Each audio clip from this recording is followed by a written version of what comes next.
मोहनराज में भ्रष्ट अफसरशाही का बज रहा डंका।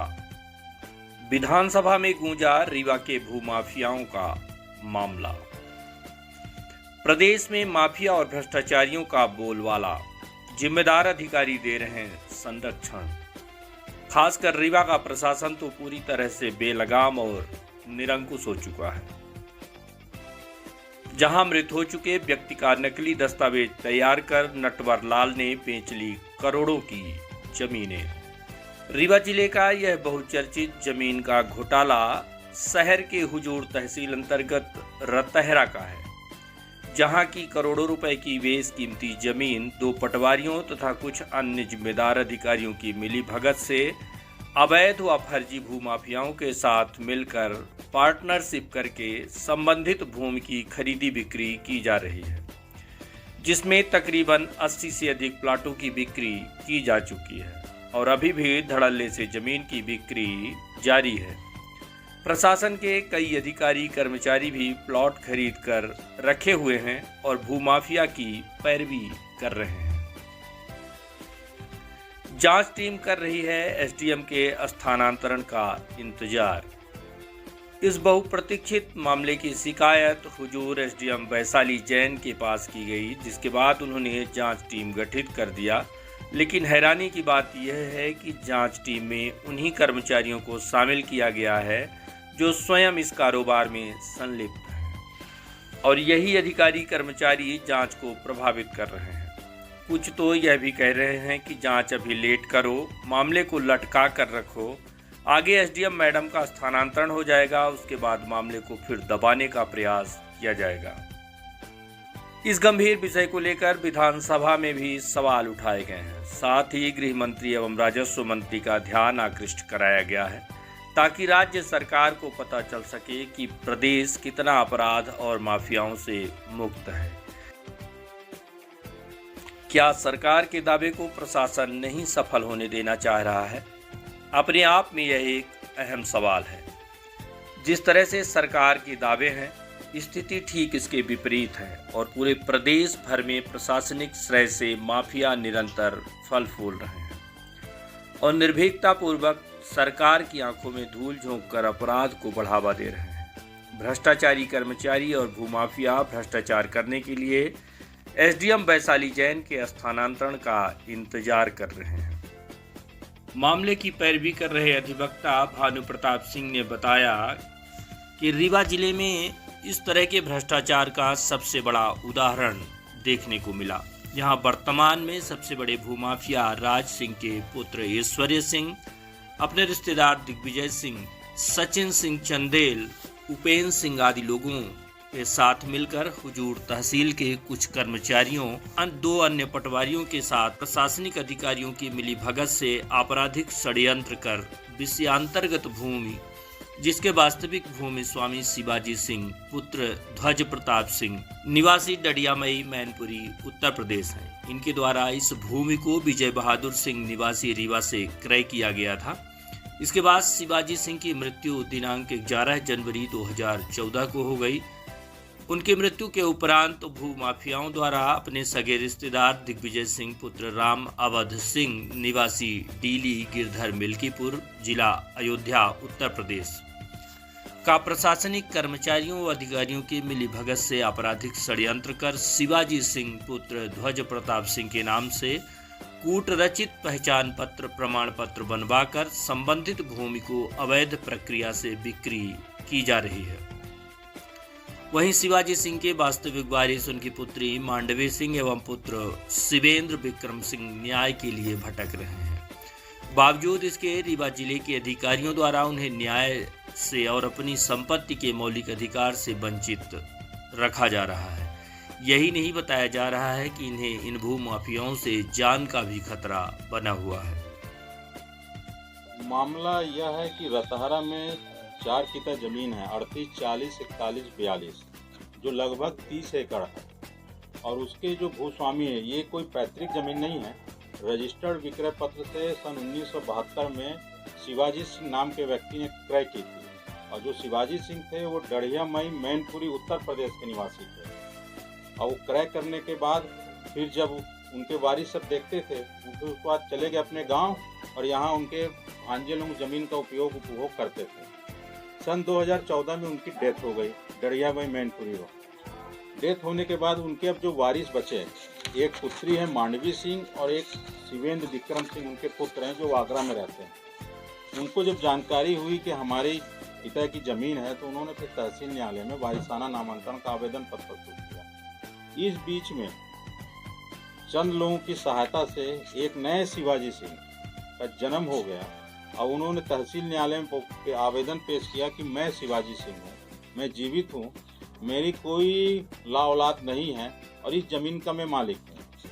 तहसील न्यायालय नायब तहसीलदार यतीन शुक्ला की कोर्ट में हमने इसमें आपत्ति प्रस्तुत की और जवाब प्रस्तुत किया कि जो 72 की रजिस्ट्री है जिसने इसको खरीदा है वो डड़ियामाई मैनपुरी का निवासी है और जो यहाँ तथाकथित फर्जी शिवाजी सिंह मौजूद है, खड़ा हो रहा है, तो उससे 3 दस्तावेज मांगे कि डड़ियामाई मैनपुरी का वो भी कोई भी निवास का प्रमाण पत्र दे दे, अपनी प्राइमरी स्कूल का शिक्षा का प्रमाण पत्र दे दे और सन 72 की रजिस्ट्री बगल में रजिस्ट्रार ऑफिस के यहाँ हुई है, वहाँ से उसके हस्ताक्षर बुला लिए जाए कि जो 72 में खरीदने वाला व्यक्ति के रजिस्टर में क्या हस्ताक्षर है और जो नया जो शिवाजी सिंह पैदा होकर बना है उसके क्या हस्ताक्षर है।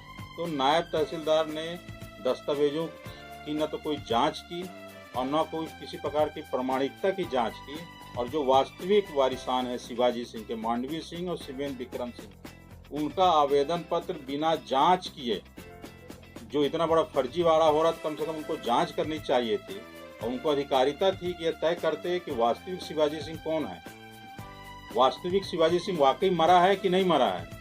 जो है सब दस्तावेज उनके पास थे, लेकिन उन्होंने कोई जांच नहीं की और हम तो ये कहेंगे कि अनैतिक अनाराज दबाव में उन्होंने वास्तविक शिवाजी सिंह के वारिसों का आवेदन पत्र खारिज कर दिया और एक पुराना प्रकरण का, सिविल प्रकरण का उल्लेख कर दिया जिसमें कोई मेरिट पर आदेश नहीं था और उसकी फिर हमने अपील कर रखी है एसडीओ साहब के यहाँ और एसडीओ हुजूर ने इस विषय को गंभीरता से लेते हुए तत्काल इसमें एक पृथक से आवेदन पत्र लेके एक जांच दल का गठन किया है। उस जांच दल को तहसीलदार को सौंपा है, तहसीलदार हुजूर को, और उस जांच दल में रतहरा और सामान के पटवारी और आरआई को सम्मिलित किया है और ये कहा है कि शीघ्र इसकी जांच करके बताओ कि वास्तविक शिवाजी सिंह जो अपने को क्लेम कर रहा है कि मैं शिवाजी सिंह हूँ, इन सब दस्तावेजों की जांच करके जांच जल्दी पुटअप करो कि वास्तविक शिवाजी सिंह कौन है। और एसडीओ साहब ने तब तक इस प्रकरण की अपील को एडमिट करते हुए जो वादग्रस्त जमीन है सामान की, उसमें यथास्थिति का आदेश भी पारित किया है और अलग से जांच इसमें बैठाए रखी है। जो तथाकथित फर्जी शिवाजी सिंह है उसको हमने अपने सूत्रों से अपने विश्वस्त और जांच की कि कौन है, तो ये एक फैजाबाद, इनायत नगर में फैजाबाद गांव है, वहाँ का रहने वाला दिग्विजय सिंह है। उसके पिताजी का नाम वहाँ राम अवध सिंह है, जहाँ उसका निवास है, अन्य परिवार के लोग लगे रहते हैं। और यही जो दिग्विजय सिंह है कुछ लोगों के संरक्षण में रीवा आ गया और शिवाजी सिंह नाम का सिर्फ 2 कागज उसके रीवा के हैं। आधार कार्ड कब बना? सब 2019-20 में। जो 70-75 साल का आदमी का आधार कार्ड रीवा में 2019-20 में। एक निवास प्रमाण पत्र बना, वो भी 2020-21 में जारी हुआ और उसके पास ये 2 आधार कार्ड और निवास छोड़कर कोई दस्तावेज नहीं है रीवा के। वास्तविक शिवाजी सिंह फैजाबाद डड़ियामाई मैनपुरी, अब वो फैजाबाद जिले में आते हैं, वहाँ के हैं और हमने वहाँ उनकी डेथ सर्टिफिकेट जो उत्तर प्रदेश सरकार का था वो न्यायालय में प्रस्तुत किया। उनके वहाँ के रहने के लिए बंदूक लाइसेंस, पैन कार्ड, आधार कार्ड, उनकी जो डड़ियामाई के पैतृक निवासी थे वास्तविक शिवाजी सिंह, उनकी ज़मीनों का विवरण सब हमने प्रस्तुत किया कि ये जो वास्तविक शिवाजी सिंह है यही वास्तविक शिवाजी सिंह है, डड़ियामी वाले यही ज़मीन खरीदे हैं। और ये जो तथाकथित आपके सामने तहसीलदार के सामने नायब तहसीलदार आया है, यह दिग्विजय सिंह है। इसको वहाँ राम अवध सिंह के नाम से जाना जाता है, पिताजी इनके राम अवध सिंह है और ये दिग्विजय सिंह है। इसका ये वोटर आईडी है वहाँ का, इनायत नगर का, इसकी ये ज़मीन का विवरण है। आप इनसे सिर्फ 3 दस्तावेज मांगिए कि ये 3 दस्तावेज, अपने प्राइमरी की स्कूल का सर्टिफिकेट दे दे कि कहाँ से ये पढ़ा है और इसके और भाई बहन जिसमें इसके पिताजी का नाम शिवाजी सिंह लिखा हो, लेकिन उसने कोई दस्तावेज नहीं दिया और नायब तहसीलदार ने कोई दस्तावेज मांगे न देखे।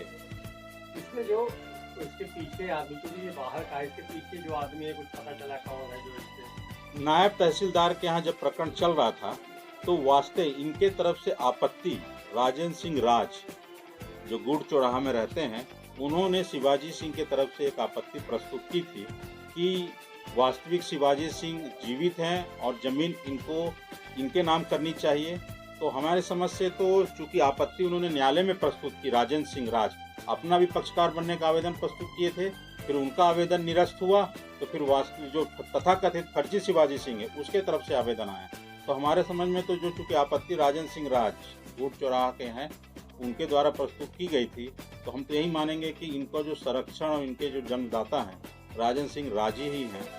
किस अधिकार से आपत्ति दर्ज? राजेंद्र सिंह राज ने शिवाजी सिंह की हैसियत से ही, क्योंकि जो हमको जानकारी मिली है कि शिवाजी सिंह जो तथाकथित है उनका पूरी तरह संरक्षण वही देते हैं तो राजेंद्र सिंह राज ने उन्हीं के बिहाफ में आपत्ति प्रस्तुत की थी कि शिवाजी सिंह की जमीन है, शिवाजी सिंह जीवित हैं। अब तो पता चल रहा है कि राजेंद्र सिंह राज और इनके लड़के जो ऐश्वर्य राज सिंह हैं ये ज़मीन का कारोबार करते हैं और 70-80 रजिस्ट्रियाँ इन्होंने फर्जी शिवाजी सिंह से करा दी हैं, जिसमें और कई लोग शामिल हैं, उपेंद्र सिंह हैं और कई लोग हैं ऐसे। जो इसके पीछे तो बहुत बड़ा स्कैंडल है, जो भी जांच चल रही है, जांच होगी तो 30 एकड़ ज़मीन पे जो कई भूमाफिया पर्दे के पीछे कई लोग हैं। हाँ, हम इसमें ये मान रहे हैं कि चूंकि हमने जब दस्तावेज प्रस्तुत किया और जांच की मांग की नायब तहसीलदार के यहाँ, तो उनको सिर्फ दस्तावेज से क्लियर हो जाता, तो उन्होंने जांच नहीं की।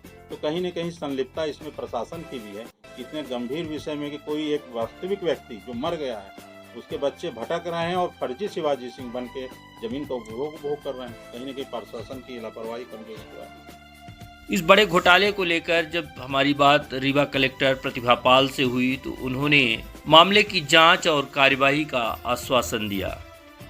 आइए हम आपको सुनाते हैं रीवा कलेक्टर का इस पूरे मामले को लेकर क्या कहना है।